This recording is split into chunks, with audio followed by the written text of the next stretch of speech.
तो दोस्तों सेकंड अभी बात करने वाले हैं अपने जॉन्डिस के अंदर ईबीटी की, सॉरी ईबीटी की। ईबीटी के अंदर देखो एक्सचेंज ब्लड ट्रांसफ्यूजन, तो क्या बोलेंगे, एक्सचेंज ब्लड ट्रांसफ्यूजन। ये जो ट्रीटमेंट होता है ये मोस्टली पैथोलॉजिकल जॉन्डिस के अंदर होता है। आई बात समझ में? पैथोलॉजिकल जॉन्डिस के अंदर क्या रहता है, ये डेफिनेटिव रहता है। डेफिनेटिव अगर आपसे पूछे कि डेफिनेटिव ट्रीटमेंट क्या रहता है, तो एक्सचेंज ब्लड ट्रांसफ्यूजन रहेगा। तो इसके अंदर अपने पढ़ लेते हैं, it is a most and definitive treatment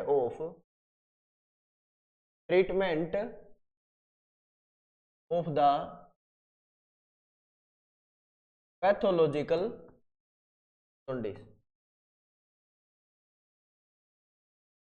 क्या होता है कि इसके अंदर मोस्ट या फिर डेफिनेटिव जो ट्रीटमेंट रहेगा वो किसका रहेगा, पैथोलॉजिकल जॉन्डिस का रहेगा। कौन सा? EBT, exchange blood transfusion. इसके अंदर क्या रहेगा, टू प्रिवेंट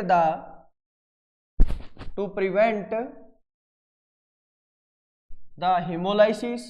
इसका पर्पज क्या रहेगा, to prevent the haemolysis and kernicterus. याद रखना, आगे अपने पढ़ने वाले हैं कि कर्निंग इक्टेरस होता क्या है। तो प्रिवेंट करवाने के लिए किसको, हेमोलाइसिस को। हेमोलाइसिस बहुत ज्यादा आरबीसी है वो टूटना ना स्टार्ट हो जाए, जिससे क्या कॉम्प्लिकेशन आ सकता है, बिलिरुबिन लेवल बढ़ेगा, और बिलिरुबिन लेवल बढ़ेगा तो वो ब्लड ब्रेन बैरियर को क्रॉस करेगा, और ब्लड ब्रेन बैरियर को क्रॉस करेगा तो उसको बोलते हैं कर्निंग इक्टेरस। आगे पूरी डिटेल में बात करने वाले हैं इसके बाद में अपने पढ़ने वाले हैं इंडिकेशन, कि क्या क्या इंडिकेशन रहेंगे इसके। तो देखो, indication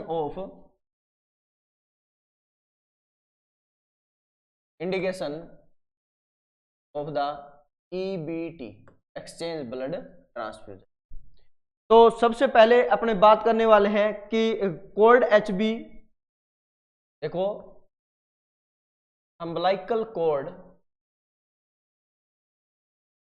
haemoglobin less than 10 mg/dl है।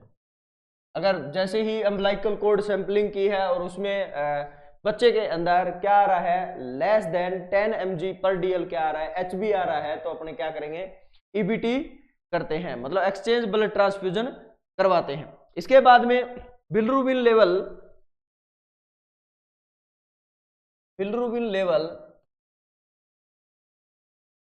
More than 5 mg/dl। अगर बिलिरुबिन लेवल है वो मोर देन 5 mg/dl आ रहा है, तब भी क्या करवाते हैं, अपने ब्लड ट्रांसफ्यूजन किया जाता है। इसके साथ साथ में इंक्रीज द बिलिरुबिन लेवल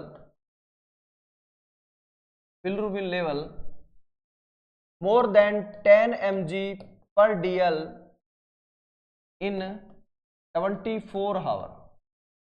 24 घंटे के अंदर मोर देन 10 mg/dl अगर बढ़ जाए, कौन सा, बिलिरुबिन लेवल, और वो भी कौन सा, अनकॉन्जुकेटेड वाला। कौन सा? अनकॉन्जुकेटेड वाला। अनकॉन्जुकेटेड बिलिरुबिन बढ़ जाए तो उसमें क्या करवाते हैं, अपने एक्सचेंज ब्लड ट्रांसफ्यूजन करते हैं। इसके बाद में increase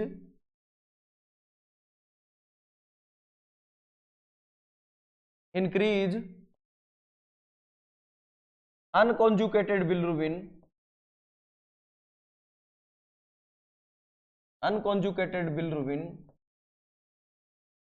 more than 15 mg/dl in 48 hour. 15 mg/dl से 48 घंटे में अगर अनकॉन्जुकेटेड बिलिरुबिन बढ़ जाए तो उसको क्या करवाते हैं, अपने ईबीटी करवाते हैं, एक्सचेंज ब्लड ट्रांसफ्यूजन करवाते हैं। तो ये क्या है, ईबीटी के क्या है, इंडिकेशन होते हैं। इसके बाद में अपने बात करने वाले हैं प्रोसीजर के बारे में, कि क्या क्या प्रोसीजर होता है इसका। प्रोसीजर तो प्रोसीजर की बात करें तो इसके अंदर क्या होगा, use the fresh blood in the EBT। Exchange blood transfusion के अंदर अगर बच्चे में कर रहे हो तो क्या करोगे, फ्रेश ब्लड यूज करते हैं। कब का, donated in less than 72 our.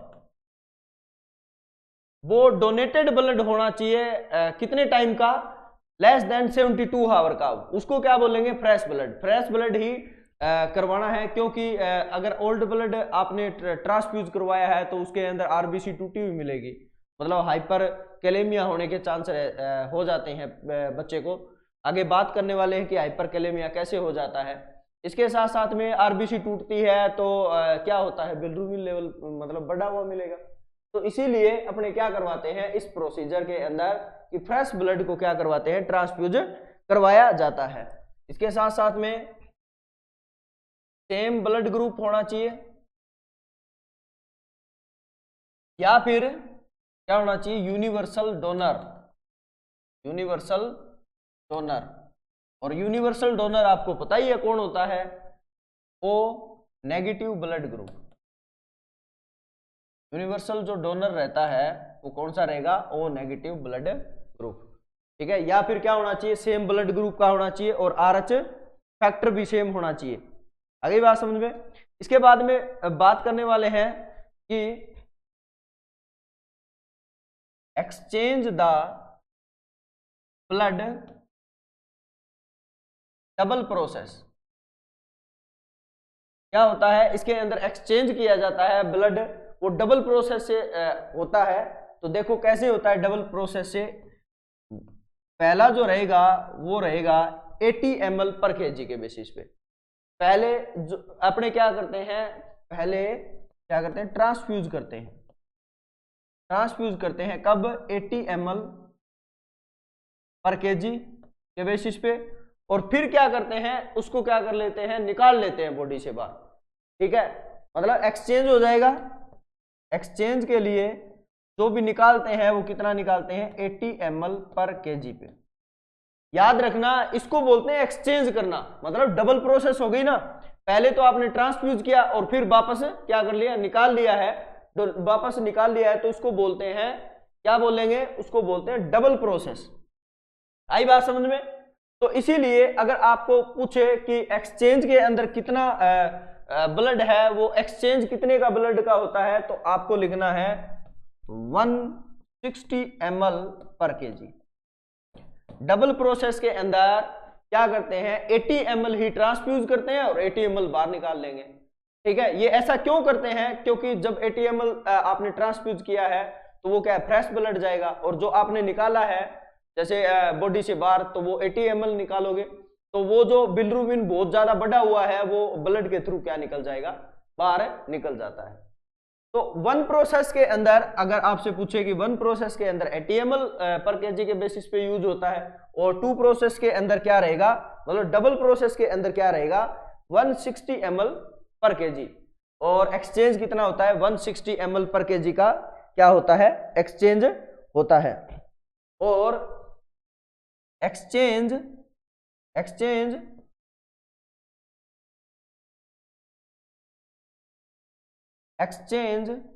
Almost 80 to 90% bilirubin है वो 80 to 90% क्या हो जाता है, एक्सचेंज हो जाता है। मतलब जो फ्रेश ब्लड है वो चला गया और जो ओल्ड ब्लड है बॉडी के अंदर बच्चे के, वो बाहर निकाल दिया। तो इसके अंदर क्या होता है, एक्सचेंज हो जाता है बिलिरुबिन का, 80 to 90% बाहर निकल जाता है बॉडी से। इसके बाद में अपने बात करने वाले हैं कि इसमें मेथड यूज कौन सा करते हैं। तो मेथड की बात करें तो इसके अंदर ये करते हैं पुल एंड पुश मेथड। कौन सा मेथड यूज करते हैं, पुल एंड पुश।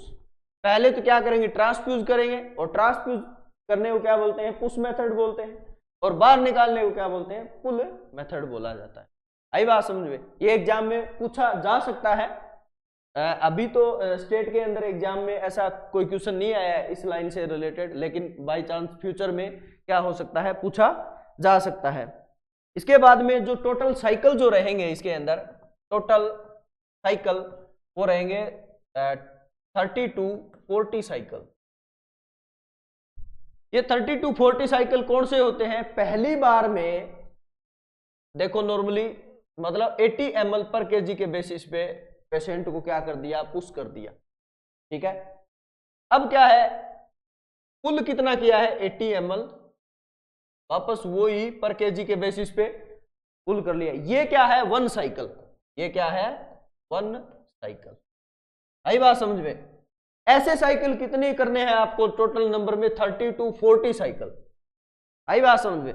तो इसीलिए ये कितने करने हैं आपको, 30 to 40 साइकिल आपको क्या करने हैं, टोटल यूज करने हैं। आ गई बात समझ में। इसके बाद में अपने बात करने वाले हैं कि पेशेंट को क्या देते हैं, तो administered the calcium gluconate, calcium ग्लूको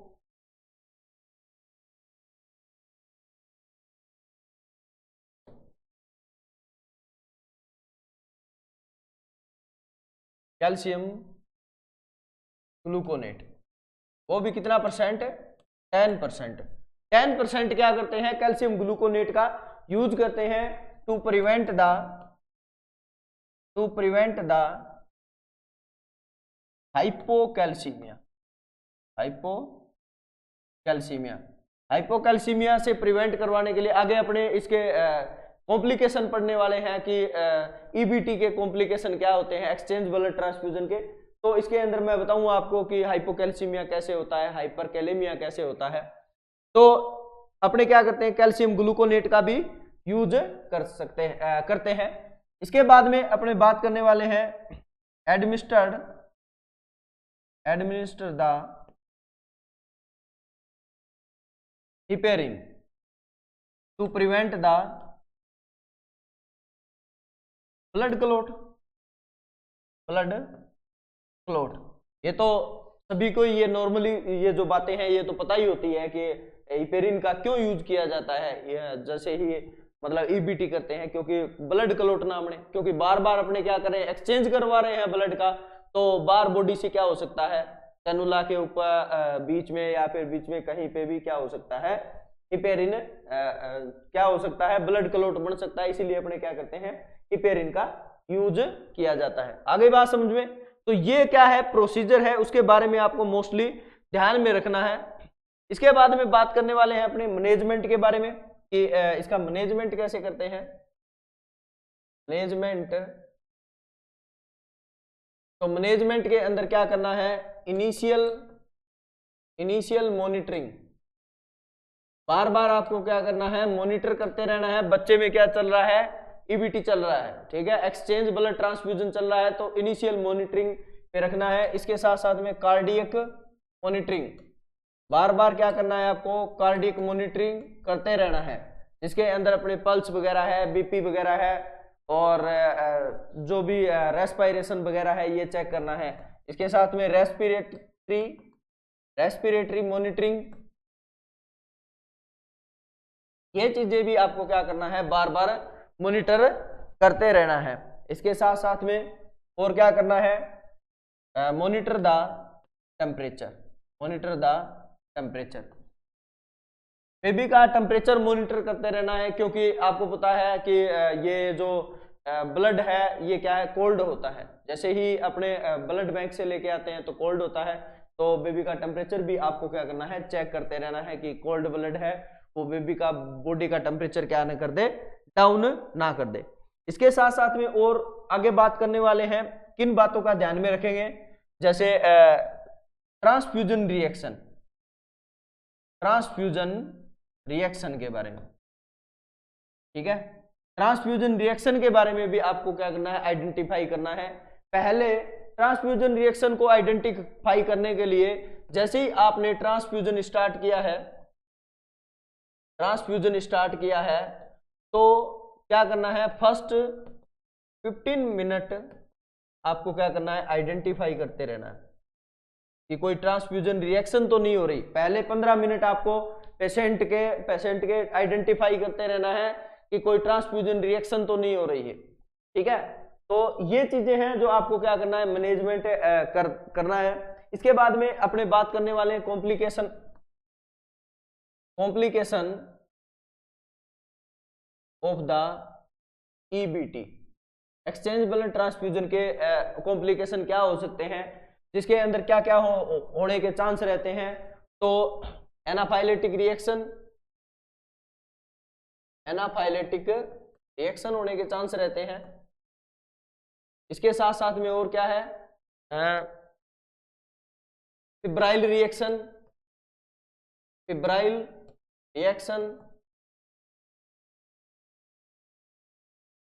hemolytic reaction क्या होने के चांस रहते हैं, हेमोलाइटिक रिएक्शन होने के भी चांस रहते हैं। इन कंडीशन में अगर ऐसी तीनों ही ये एनाफाइलेटिक रिएक्शन है, फिब्राइल रिएक्शन है, हेमोलाइटिक रिएक्शन हो जाती है तो आपको क्या करना है, स्टॉप द ब्लड ट्रांसफ्यूजन। जो आपने ट्रांसफ्यूजन लगाया हुआ है उसको क्या कर दो, स्टॉप कर दो। इसके बाद में क्या करना है, फ्लैश द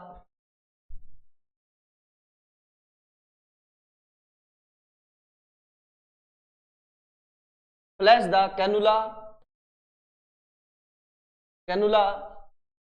विद NS 0.9%।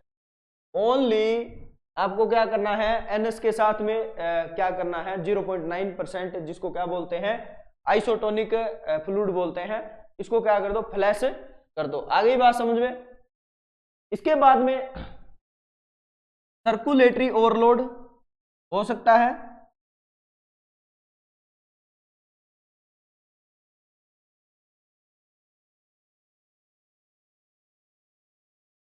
तो सेकंड कॉम्प्लिकेशन की बात करें तो सर्कुलेटरी ओवरलोड भी हो सकता है कि आपने जैसे डॉक्टर ने प्रिस्क्राइब किया हुआ है कि ये साइकिल है, कितने टाइम में आपको मतलब कंप्लीट करने होते हैं, या जो ये जो एक बैग है ये कितने टाइम में यूज करना है।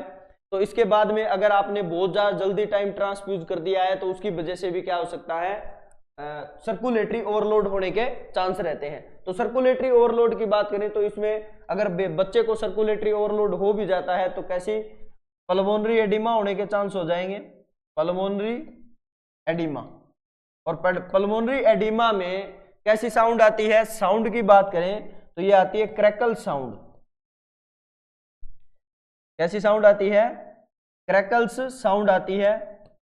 और क्या होगा, ड्राई कफ होगा, बेबी को कैसा होगा, ड्राई कफ होगा। इस कंडीशन में आपको क्या करना है, स्लो द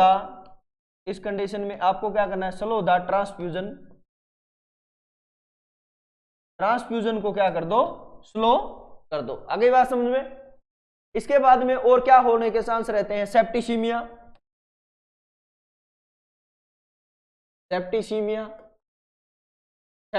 क्यों होने के चांस रहते हैं, तो septicaemia infection in the blood bag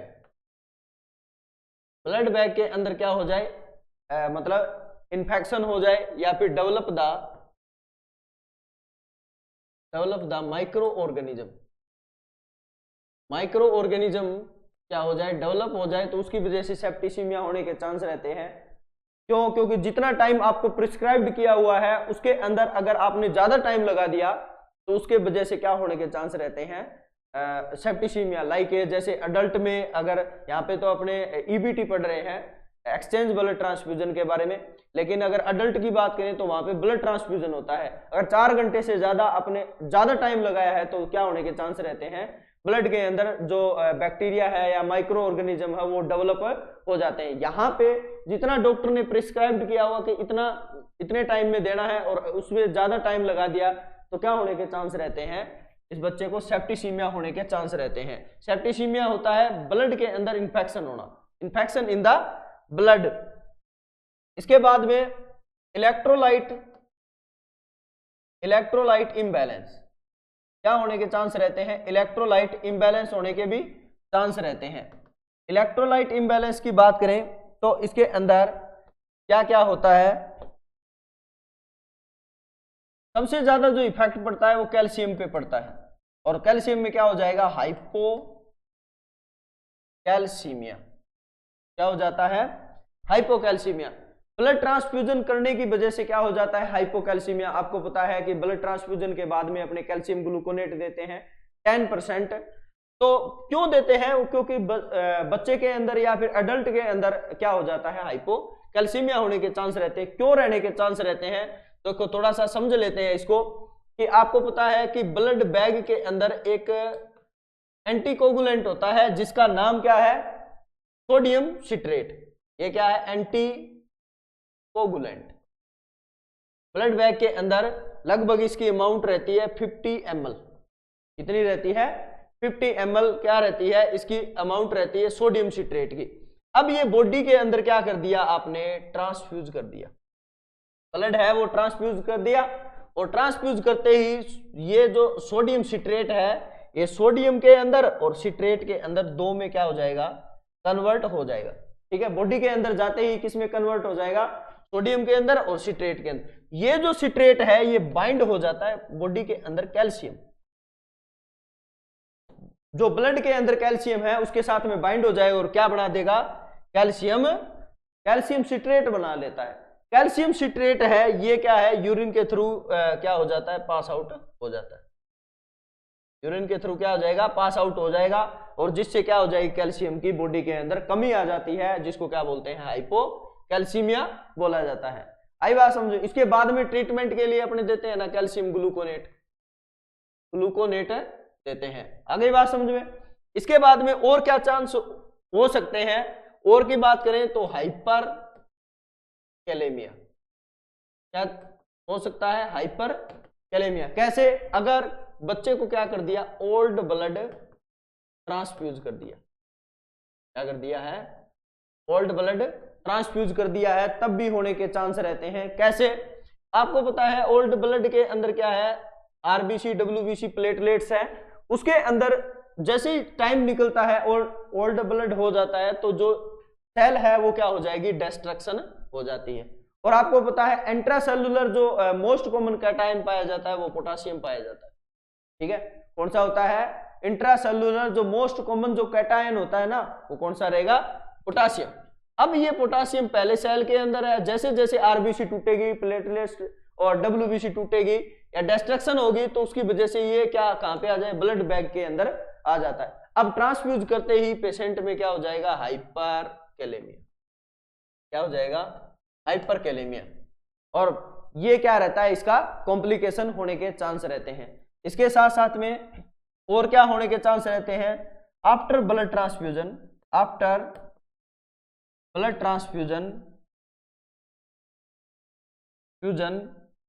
क्या होने के चांस रहते हैं, हेपेटाइटिस सी। हेपेटाइटिस सी होने के भी चांस रहते हैं। आफ्टर ब्लड ट्रांसफ्यूजन पूछे तो हेपेटाइटिस सी, और ब्लड से फैलने वाला कौन सा है, हेपेटाइटिस बी होता है। आगे बात समझ में। इसके बाद में ये तो था इसका मतलब कॉम्प्लिकेशन की, कौन कौन से कॉम्प्लिकेशन होते हैं और क्या क्या मैनेजमेंट अपने करते हैं। इसके बाद में आगे लिखो, pharmacological management of neonatal jaundice.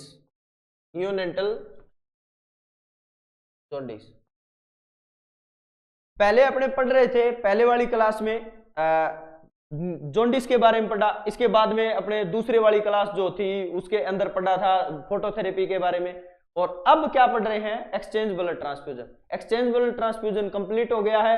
अब अपने पढ़ने वाले हैं जो फार्मेकोलॉजिकल मैनेजमेंट, कौन कौन सी मेडिसिन देते हैं किसके अंदर, नियोनेटल जॉन्डिस के अंदर। तो लिखो सबसे पहले फिनोबार्बिटोन, फिनोबार्बिटोन। ये जो मेडिसिन है ये अगर आपसे पूछे तो drug of choice in the neonatal jaundice. अगर आपसे पूछे कि नियोनेटल जॉन्डिस की ड्रग ऑफ चॉइस कौन सी रहती है तो फिनोबार्बिटोन रहती है। आगे बात समझ में। अगर आपसे पूछे कि drug of choice in the neonatal seizure, neonatal जो सीजर की जो ड्रग ऑफ चॉइस रहेगी वो कौन सी रहेगी, वो ये सेम रहेगी, कौन सी, फिनोबार्बिटोन। और drug of choice neonatal jaundice वो भी कौन सी रहेगी, फिनोबार्बिटोन, ये सेम रहती है। इसके बाद में एक और मेडिसिन होती है जिसका नाम है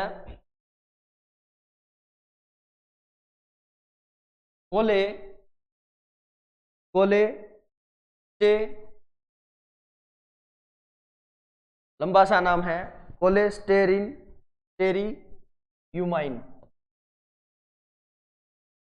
क्या है, कोलेस्टेरिन। ये जो मेडिसिन है ये क्या करवाती है, डिक्रीज इंटेरो हिपेटिक सर्कुलेशन। मैंने बताया था आपको कि अगर इंटेरोहिपेटिक सर्कुलेशन बढ़ जाए तो क्या होने के चांस रहते हैं, जॉन्डिस होने के चांस रहते हैं। तो ये क्या करवा देगी, ये जो मेडिसिन है ये क्या करवा देगी, डिक्रीज करवा देती है इंटेरोहिपेटिक सर्कुलेशन को। आई बात समझ में। इसके बाद ये मोस्ट कॉमनली एग्जाम में पूछा जाता है, इतना ही पूछा जाता है, ज्यादा नहीं पूछा जाएगा। इसके बाद में कॉम्प्लिकेशन ऑफ, आगे लिखो, complication of neonatal jaundice. Neonatal jaundice का कॉम्प्लिकेशन क्या क्या होगा। पहले अपने जॉन्डिस पहले जो कॉम्प्लिकेशन पढ़े थे वो एक बार तो फोटोथेरेपी के कॉम्प्लिकेशन पढ़े थे, इसके बाद में एक्सचेंज ब्लड ट्रांसफ्यूजन के कॉम्प्लिकेशन पढ़े थे, इसके बाद में क्या है, नियोनेटल जॉन्डिस के कॉम्प्लिकेशन क्या होंगे। तो मोस्ट कॉमन कॉम्प्लिकेशन